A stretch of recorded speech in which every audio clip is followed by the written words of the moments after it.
You know the vibes. Welcome to episode number 150 of the Hoop Genius podcast presented by NBA 2K23. As we celebrate 150 episodes, make sure that you hit the link in the description to pre-order your copy of NBA 2K23. That's not long until the game drops. But in the meantime, BJ Armstrong is here as always. BJ, how are you? What's good? 150 and counting. 150, and we're just getting warmed up. And we're going to celebrate 150 in the best way possible by answering your questions. I don't think there's anything better than that, BJ. Giving the people what they want, the answers to their questions. Are you ready? Let's do it. So some of these are quite advanced as well. We're going right in the deep end. Well, I wouldn't expect anything less from our audience. So let's get into it. That's right. J4177 says, is there any adjustments you would make to the salary cap and its rules in the NBA, luxury tax, etc.? Is it unfair that Golden State have players on bigger contracts than any other team? Interesting question. However, it comes down and it boils down to really one thing: the ability to draft. The salary cap rewards teams and organizations that draft well.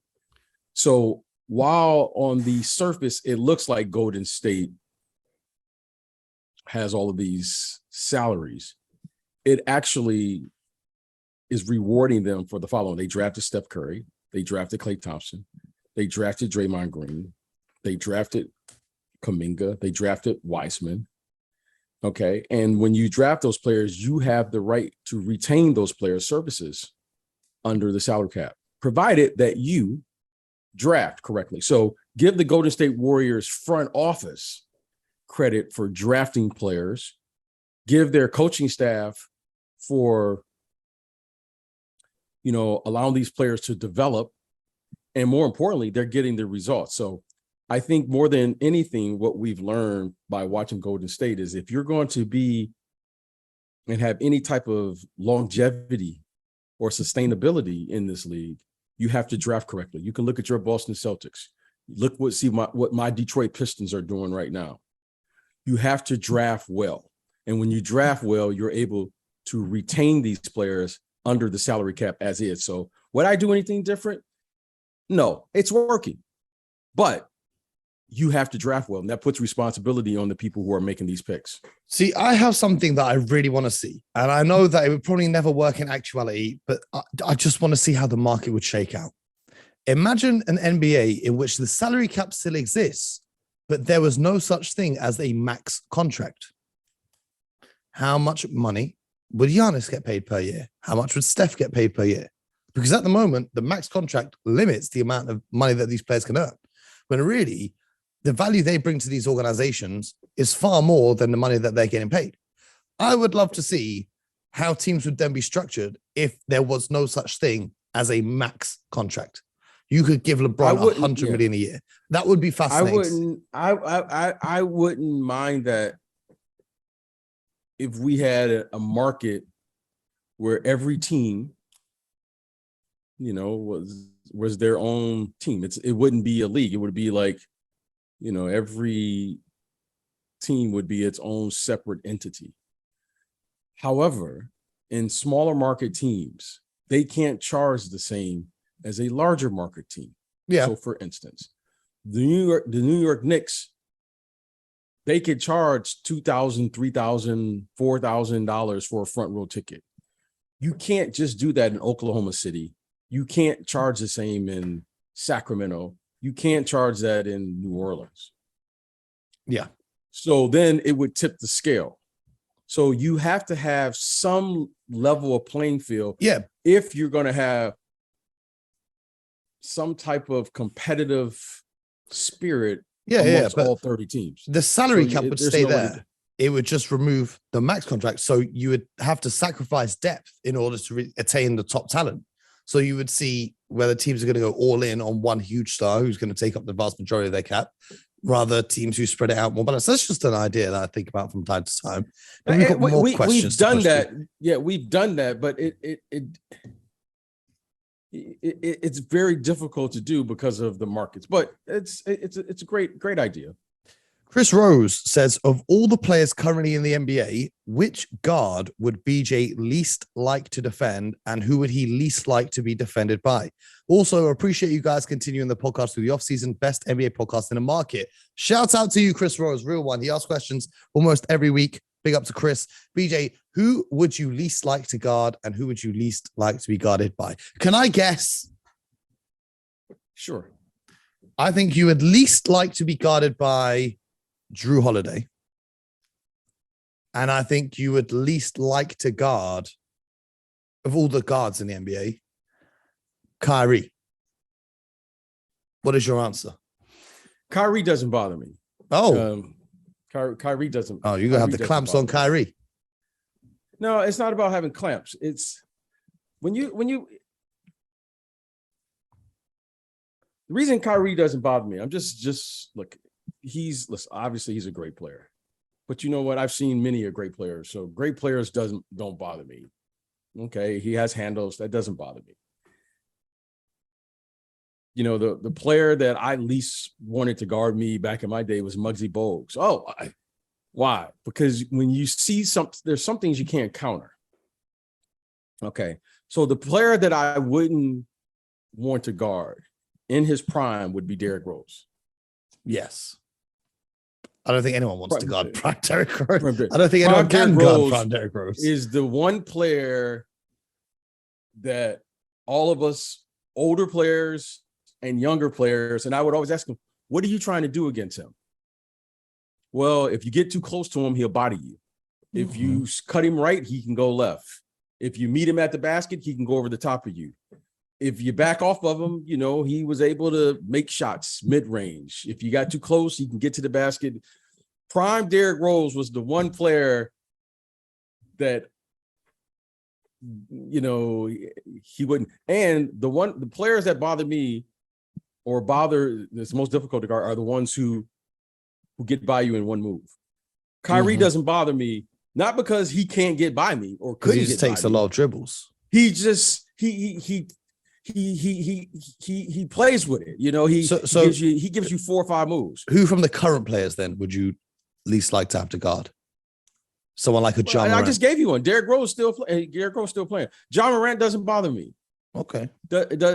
John Morant, those players, the way these guys play doesn't bother me. Who would you least like to have defending you then? My guess is Drew Holiday. Even though it should be Marcus Smart. I think Drew Holiday is a phenomenal defender. You know, all jokes aside,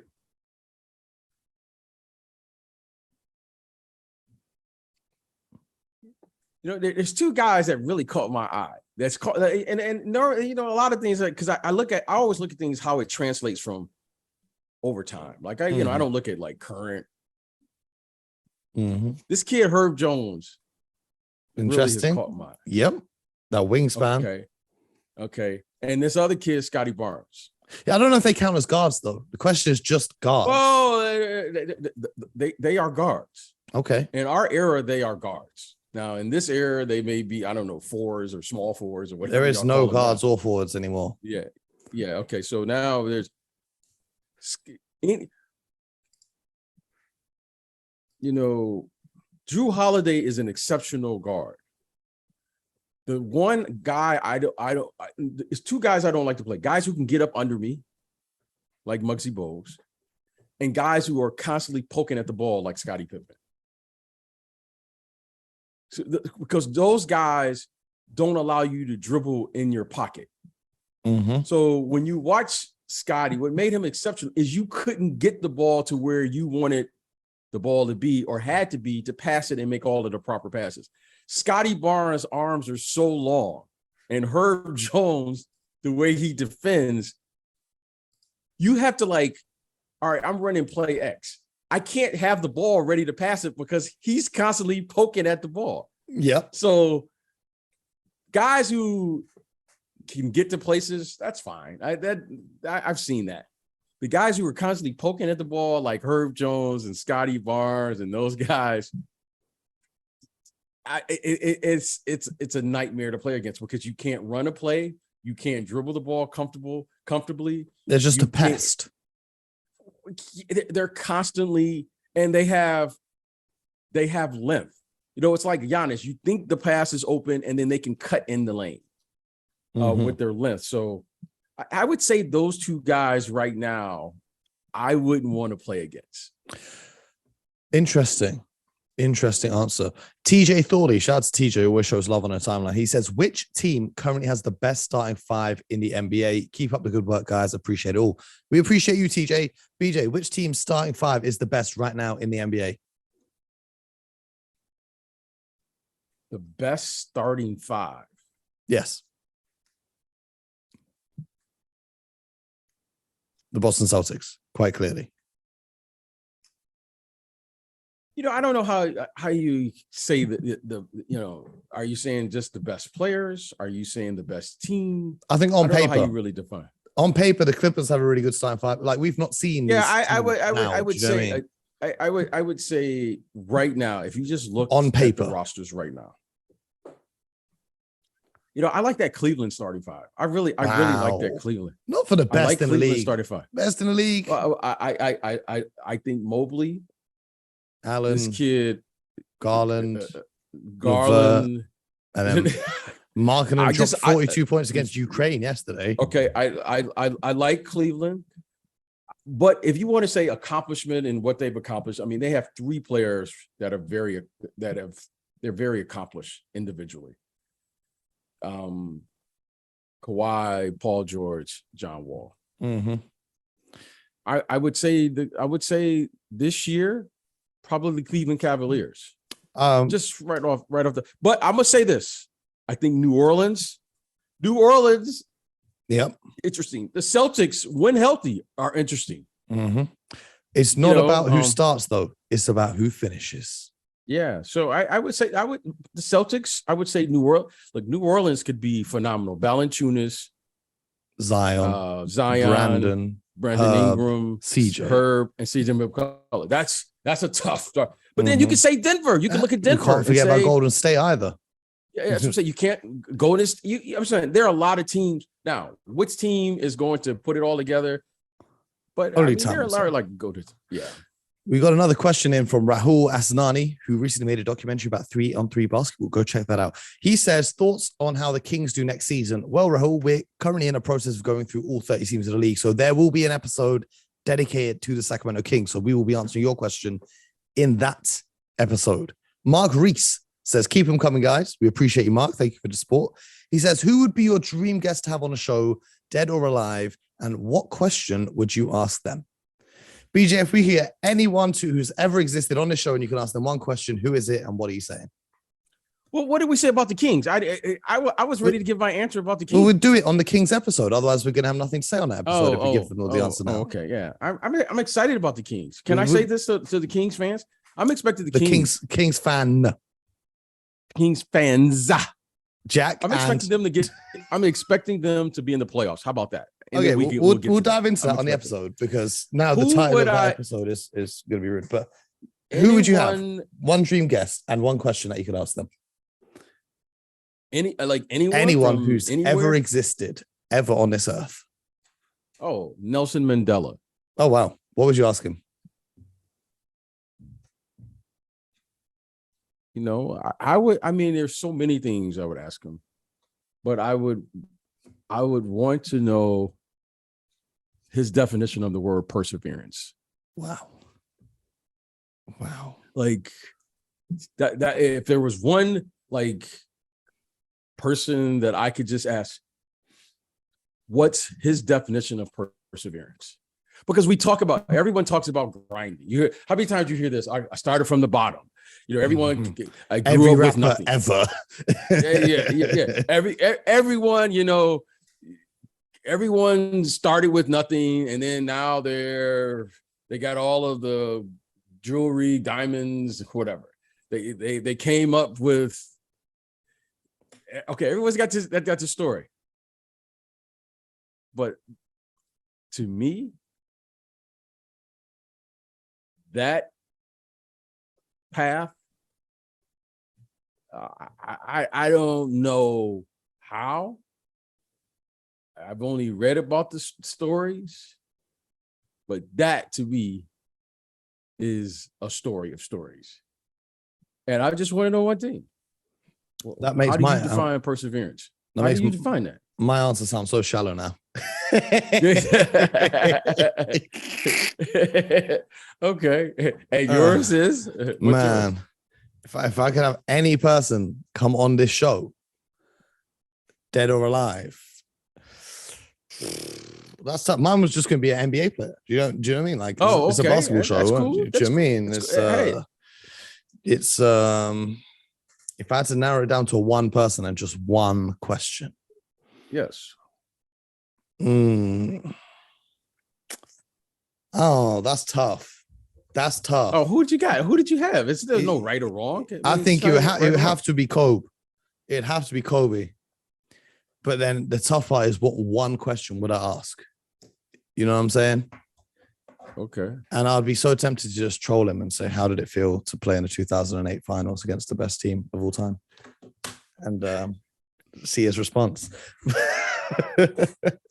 But no, something along the lines of what you were saying, alluding to with the mentality of perseverance. But for me, it's more kind of dedication and kind of addiction to a craft, whether it's playing basketball on the court like him, or you can apply that to other aspects of life, like what we do. It's that laser focused mindset is what I'd want to know more about. But staying laser focused, we're going to laser focus in on these questions as Spencer Easter B1, the Gary Payton II appreciator himself, says opinions on the Warriors situation and talk that Jordan Poole is going to the Magic.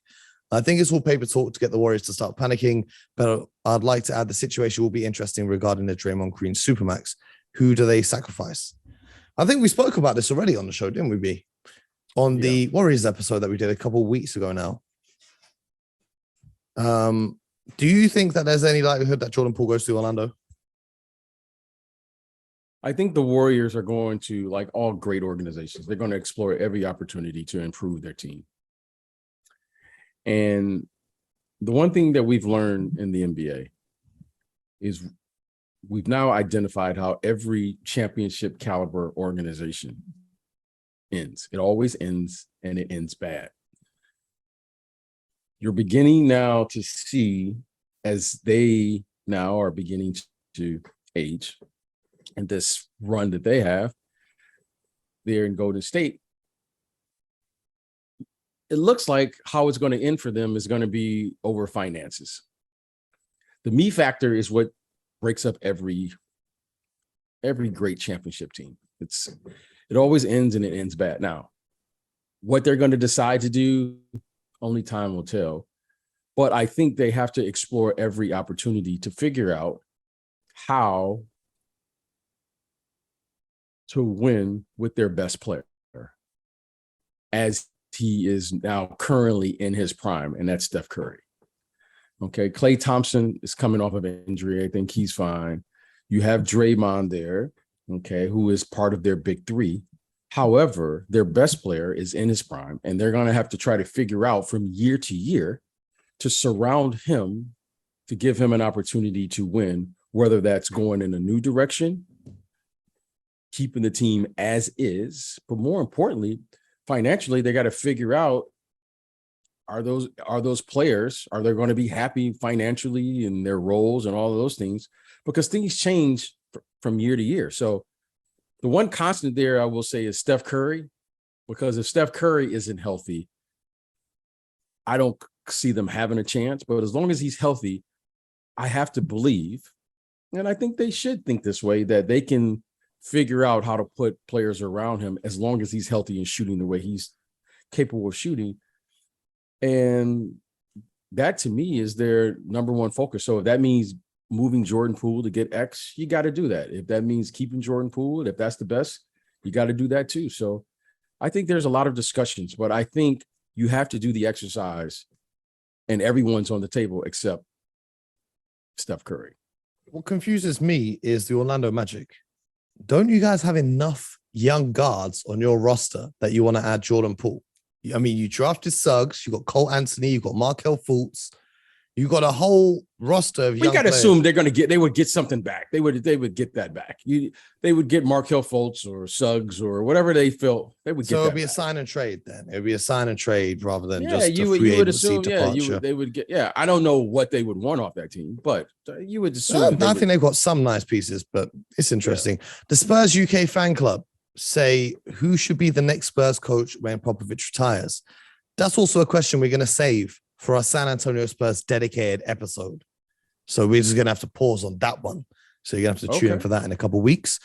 Brad Denny says, who is your top 5 most underrated NBA players right now? I don't know if we've got time for a top 5, but BJ, have you got a top 1 NBA player that you think is severely underrated going into next season? Underrated meaning the public and the media don't give them the respect they deserve for their impact on the game.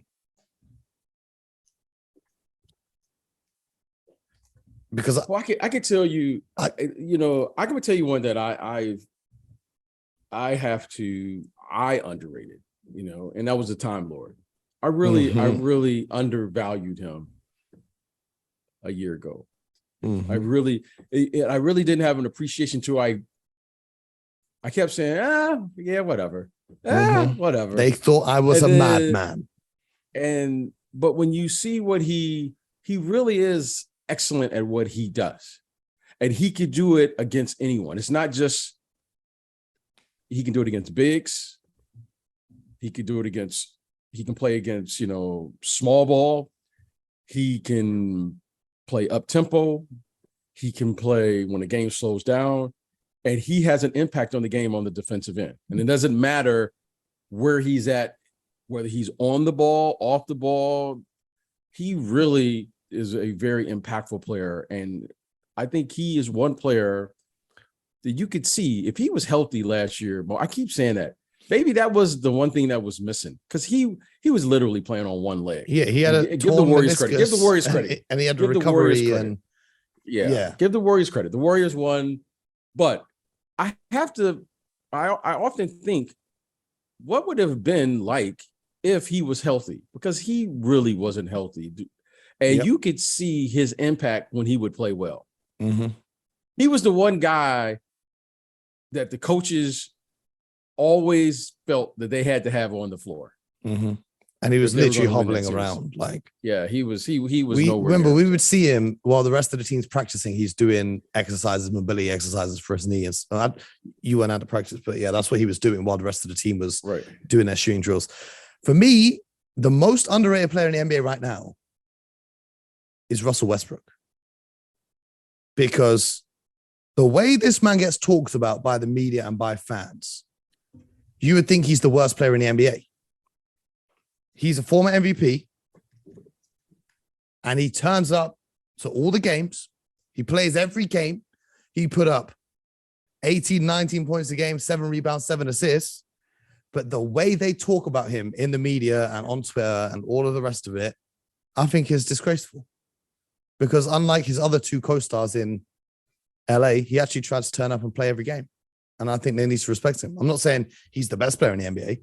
I'm just saying that I've never seen a former MVP get spoken about like this for a long period of time by media and the fans. So that's my answer, which is kind of an abstract answer. But I know you guys were waiting for some under the radar player who's going to blow up this season. But I think Russell Westbrook has now been hated on so much that he's entering the phase of being underrated. If they traded him to a team where he was the main guy, everyone would sit there and eat their words. Because if they traded him to a middling team and he carried them to the playoffs, everyone would be like, oh my God, yeah, Russell Westbrook's back.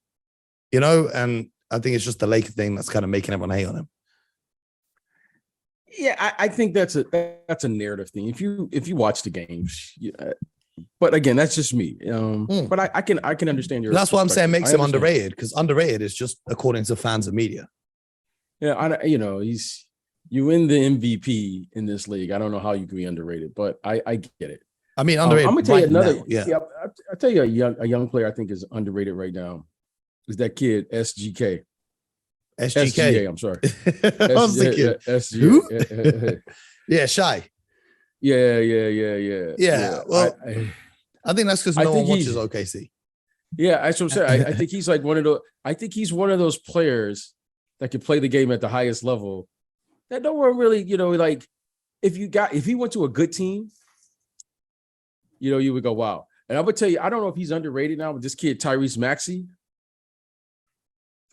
Mo, we keep saying we know Joel Embiid is the best player on the team. But I'm going to tell you this. I'm going to say it. I think Tyrese Maxey is the second best player on the team. I'm just saying. I hear you. I hear you, but I know for a fact James Harden is coming on a revenge tour. I'm gonna just say that, and I think Maxey's great. I think Maxey can even be an all-star. I think Philly are gonna have 3 all-stars this season. But I think James Harden is coming for revenge. Yeah, but that doesn't scare me because revenge means you're gonna play on both sides of the basketball. See, Doc Rivers is a defensive oriented coach first, second, and third. Mm-hmm. James Harden is an offensive player first, second, and third. Have we ever seen him on a team, aside from OKC where he's coming off the bench, where he wasn't, obviously that weird Brooklyn phase was kind of a weird time because there was no consistency with those lineups because he played most of those games without KD or Kyrie, right? Right. Now he doesn't have to carry the whole offense. He's got Embiid, he's got Maxey, as you said. He's going to have to be more committed on the defensive side of the ball because that might be the difference in them winning the championship and not winning the championship. Here's what I know about James Harden. James Harden is a volume player. Mm-hmm. He's not an efficient player.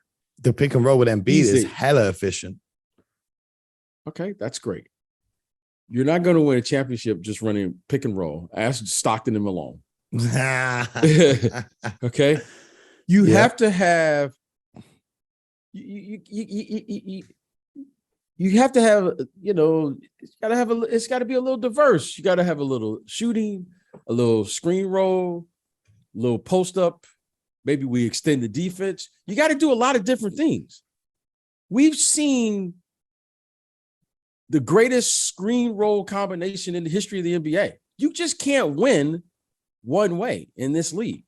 You have to be able to got to have a little variety in your in your game. Now, do I like the screen roll with Harden and Embiid? I do. But I'm going to tell you the one I respect the most, speed is the one thing that I don't want to play around with because you can't defend speed. It's only one way to defend speed. You got to build a wall. This kid, Tyrese Maxey, is one of the fastest guys in the entire league. You cannot think of this, Mo. James Harden, let's double that. Gone.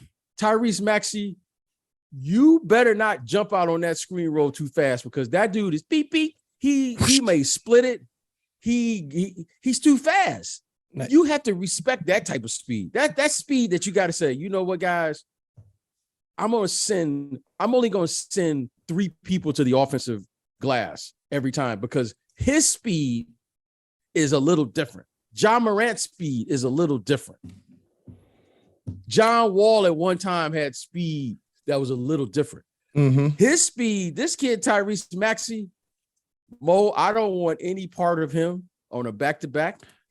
I don't want to jump. I don't want to have my bigs trying to jump out and defend him. I don't want to be talking about anything that involves staying in front of this kid. James Harden, I'm okay with that. James Harden wants to put you on the back. He wants to feel your body. He wants to bump you a little bit. I'm okay with that. That's Mo, that's your game. This kid, Tyrese Maxey. I'm a back to the basket bulldozer. No. I ain't got no business playing like Maxey. That's what I'm saying. I don't want to. Man, listen, you put me in a game with Tyrese Maxey, I'm getting too flagrant. So I'm the hell out of there.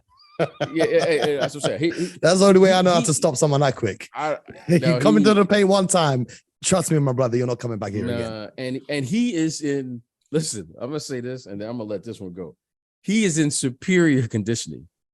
Mm-hmm. That kid doesn't get tired. You know what I mean, Mo? He is a superior conditioned athlete. How old is he? 21? Yeah, he's born in the year 2000. How old does that make you feel? I feel hella old even saying that. He was born in the year 2000. But it leads me nicely to this next question. Pierce McGlinchey, who always asks great questions. seeing he's just showing so much love to some of the current players, BJ. He says, with himself as the starting point guard, who would BJ pick in his starting lineup of players who he would have loved to have played with? Oh, okay. Oh, So you plus 4 guys, but the catch is you can't pick anyone that you played with. So no Michael, no Scotty, etc., etc. Okay. Anyone? Okay. I just want to play with 5. I want to play with 5 7-footers, 4 7-footers. Okay. You know, that's my. Okay. So the next question is from Jack Picken. If BJ could pick a team, this is how I know Jack's a real guy because he listens to every episode. If BJ could pick a team of 7-footers of current players, which ones would he choose? So answer the first one first, you plus 4 players, and then we'll get on to the. So KD would be my 2. Okay. KD would be my 2. Okay. Mobley would be my 3. Okay. Giannis would be my 4. Of all time players, by the way, we're talking about all time. Oh, players. we're talking all time. Yeah, with you at the point guard.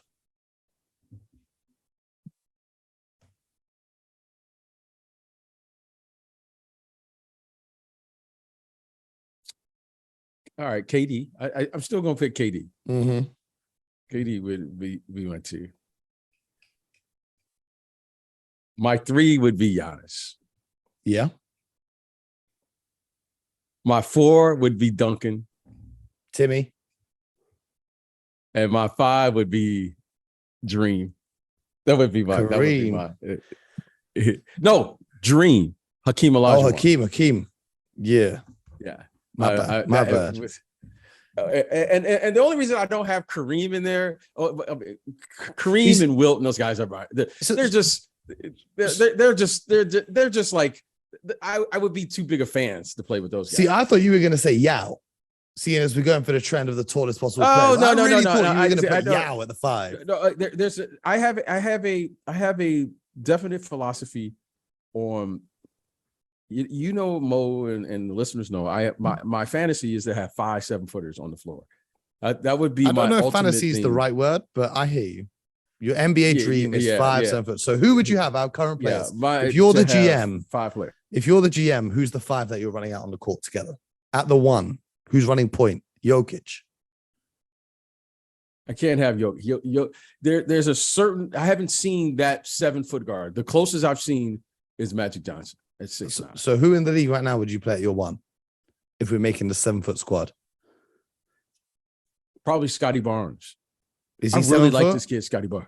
He's not 7 foot. That's what I'm saying. I haven't seen, again, maybe you didn't hear me. I haven't seen a 7-footer yet who meets my criteria. Okay, but the question is players 7 foot.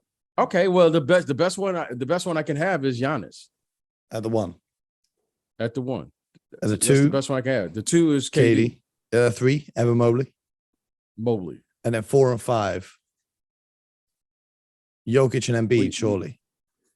But yeah, that's all you can do. Not really go there's certain things that I need. Only a couple of those guys fit everything that I'm looking for. Mm-hmm. Giannis and Durant for sure.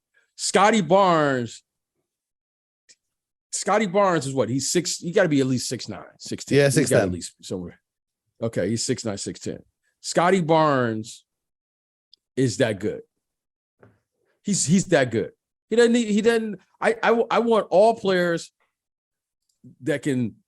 Here's the thing you can't defend, Mo. Whoever rebounds the ball, you push it out. Mm-hmm. I want to eliminate. This is what I want to eliminate in the game of basketball in my era. If I were an executive, I'm eliminating outlet passes. Okay. There are no more outlet passes. Why? Because the hardest thing to defend is the guy who rebounds the ball and pushes it out. That's the hardest thing to defend. Okay. Interesting. Seeing as every coach I've ever heard says the ball moves faster than the player, so you better throw that outlet. The ball does move faster than the player, but the room for error to steal the outlet pass, to dribble the ball and get the proper spacing. Okay, if you rebound the ball and push it out, you're already in the middle of the floor. Mm-hmm. Especially like a Giannis, you can cover the whole floor in like 2 or 3. Giannis, KD, Scotty Barnes. I don't care which one of y'all rebounded. Jokic, I mean, I'm not saying him, but I just got 5 guys. Just push it out. So if I had LeBron, who else could be? Embiid, Embiid, and those guys. I don't care who gets it. Just push it out. Okay. That would. But you know what? How tall is Brandon Ingram? He should be on my list. Too. He's like he's got to be at least 6'10". Yeah, 6'11", somewhere around there. He is deceptive though, because he's so skinny. I think it makes him look super tall. You know what I mean?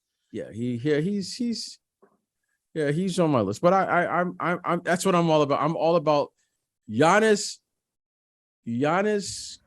and KD. That's I got to put 3. Oh, I think Mobley is that guy. I'm excited. I'm really excited about those 3. Well, we're going to talk about Cleveland in a soon upcoming episode as we continue our rundown, all 30 teams across the NBA. Thank you to everyone who sent in their questions. Thank you to everyone who's still listening. That's 150 episodes and counting. Appreciate all of you guys who have been here from episode number 1. Appreciate all of you guys who have been here just recently. We appreciate each and every single one of you. Thank you for rocking with us. And we're going to be back tomorrow because that's what we do best. More buckets, more basketball, more talk. We're going to continue breaking down all the other teams around the NBA. And the road to 200 continues. 250 by the end of the year. I don't think that's bad for a year's work. Free content for all of you guys. Mo, what do we like to say here? This is your favorite podcast, what? Your favorite podcast is favorite podcast.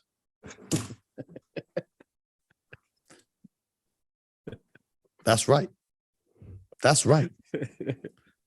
Because I guarantee when they roll out an all 7-foot starting 5, the GM of that team will be someone who listened to this podcast.